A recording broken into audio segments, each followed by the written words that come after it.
Have you ever been invited over to a person's home or perhaps a dorm room? And then when you got there, it was pretty much a disastrous mess. Or maybe it wasn't messy, it was just cluttered. For example, laundry baskets that had clothes that were washed, but they were not folded and put away.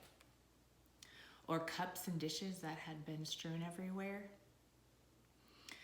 Or perhaps the absolute worst, a hoarder. Clean and tidy spaces are not only for the benefits of friends that come over to your house, but also to the person or persons living in small communal spaces. Now I know what you're thinking, that maybe I'm going to be the obsessive compulsive clean freak who is about to lecture you about being a slob. Absolutely not.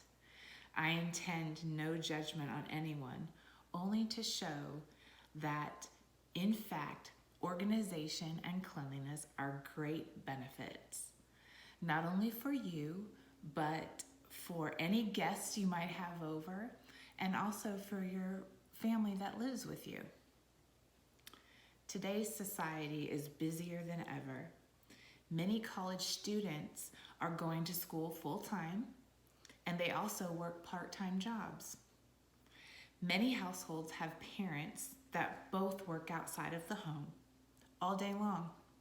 So when it comes to the home, it's usually the last check in the box. People are also procrastinators by nature. Cleanliness and organization aren't high priorities because there are too many other things that need to be done. Or maybe cleanliness and organization are of high priority for you, but you have to hire someone to come in and do it for you. This results in money spent and oftentimes can be extremely expensive. What if you didn't have to procrastinate all the work to one day a week? Or what if you could save money? All the money that you're spending on somebody else to do it. I think that I would be all ears.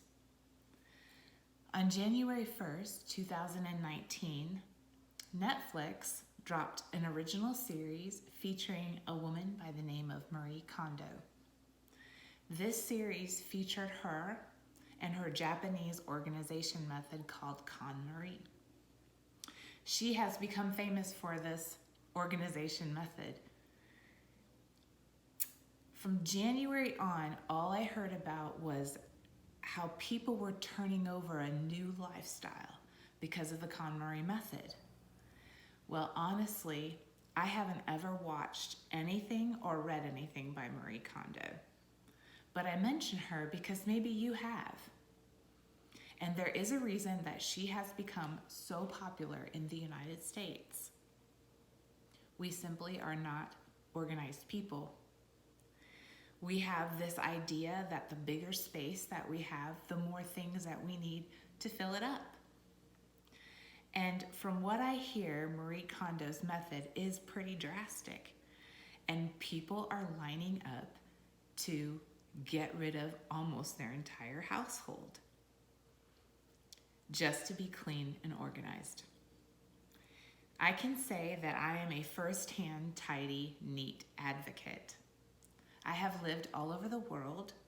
I have done 2 overseas moves, and I lived in a small communal area where it was pertinent that it stayed spotless. Army basic training is one of the places I learned how to live in the smallest of spaces with lots of other people. And if our things weren't dress right dress, which is a military term for being neat and organized, we were in some way punished as the collective whole. I believe that I can offer you some very helpful ways that you can implement into your life. They do not take tons of time and will eventually just become second nature to you. These tips can make your home or dorm room a place of respite, and your roommates will thank you for it. Initially, depending on how unorganized a person is, there could be a significant initial time commitment. This usually includes making a decision on just what you want to throw away and get organized. This might involve a great decluttering, which is part of the KonMari method. Or you might just need to deep clean some spaces in your house or your dorm room. Usually a kitchen or a bathroom are our biggest culprits. Let me give you some tips, starting with number 1. Write down on your calendar a time, date, something to tell you, I'm gonna start this. Get up early and begin whatever project you decide to tackle. This could be decluttering or your deep cleaning. This would be a great time to ask for help. Your best friends could come over and you could make it a pizza party. Do you have little ones at home? I have little ones at home. They love to throw stuff away. And I'll tell you a little true story of my own. My little ones love to clean baseboards. So what I do is I give them a giant container of cleaning wipes and I tell them to go crazy. And they love to clean every baseboard in my house. Get friends and family involved. This should be really where you're going to spend the majority of your time. Your initial takedown. Number 2, once you've achieved a space that makes you happy, the idea is to keep it that way. So how are you going to achieve this? Well, I am very glad that you asked.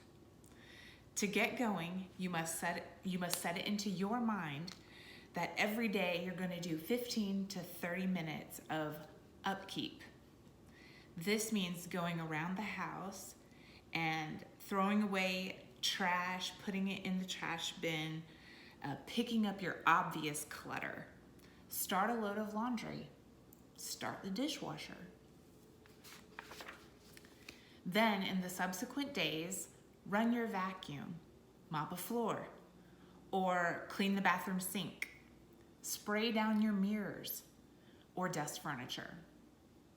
Procrastination is usually what gets us to this point, so it will require at first some diligence. Set your phone. Tell Siri to remind you every day that this is the time you're gonna do X, Y, and Z. You can even get creative and make an actual schedule. This is easy to do with apps for iOS like Toady and Home Routines. For Android, there's one called Clean My House. These apps give creative ways for you to become motivated and to manage your time well. However, the greatest part about this is that after a while you get faster and you can include more things into this allotted time you've given yourself. On a good day, it takes me about 1 hour to clean my entire house, and this will include some deep cleaning. Your next tip, make your bed every single day. I have timed myself doing this, and it took me 2.5 minutes. If I fluff the pillows and make the bed look all pretty, I might need about 5. But all in all, it takes no time, and a made bed always makes the room look better. Number 3, attention to detail. Probably the most important lesson to learn. This means you try to tackle an issue before it becomes the issue. For example, putting the lid back on the toothpaste, or wiping down your mirror after you've done your hair, washing the dish as soon as you're done using it. These are all ways you can alleviate the feeling of being bombarded with so much work to do that it's just easier to turn on Netflix and wish it away. Let me give you a great example of attention to detail. Sometimes creating more space for your dressers just is as simple as refolding the things that you have. I have a pair of shorts and I have a t-shirt. These go together. So what I recommend doing is you lay out the t-shirt and you take your shorts and put them right in the middle of the t-shirt. Then you take one side of the shirt and fold it to the middle, taking the sleeve and folding it backwards. On the other side, do the same thing. And then you should have what looks like a long strip. From the bottom rolling upward, make it tight and neat, like a little roll, like a cinnamon roll. And when you get to the top, because it's not gonna stay like this, you take the collar of your shirt and fold it over the sides, just like this. And you have two things where you could have had just one, and you lay them in a row in your drawer, and you can stack them, and you can probably get about 2 or 3 rows in one drawer. It saves a ton of space. So if this is you, I challenge you to imagine coming home to a space that is inviting, peaceful, and not a reminder about what makes you have to do more things. Imagine walking into your bedroom with a made bed, no clothes on the floor, all the trash in the bin, just waiting for you to sit down and relax, and really be able to relax. Imagine having time to spend with your friends and family because there's no looming task waiting to be done. And all it really takes is some structure, discipline, and a good attitude. So when are you going to get going? I hope it's right away. Go back to your personal space and assess what it is that you can do or what it is you need to do. Then jump in with both feet. Call a friend, ask your kids to help, beg your spouse to get on board. Tackle the job of organizing your space, and I'm sure you will see less stress, better time management, and the time you were looking for that you need to add to your day will just show up. As I wrap up this discussion with you, remember that most people are in the same exact boat you are. And it is not about a contest about who can have the prettier home. It is more about what you can do so that you are organized and what you do to make those who live with you more comfortable. Depending on the need, employ the people who love to help and who love you, and you will find that it can be a fun task. Be diligent to do a little each day and work on your attention to detail.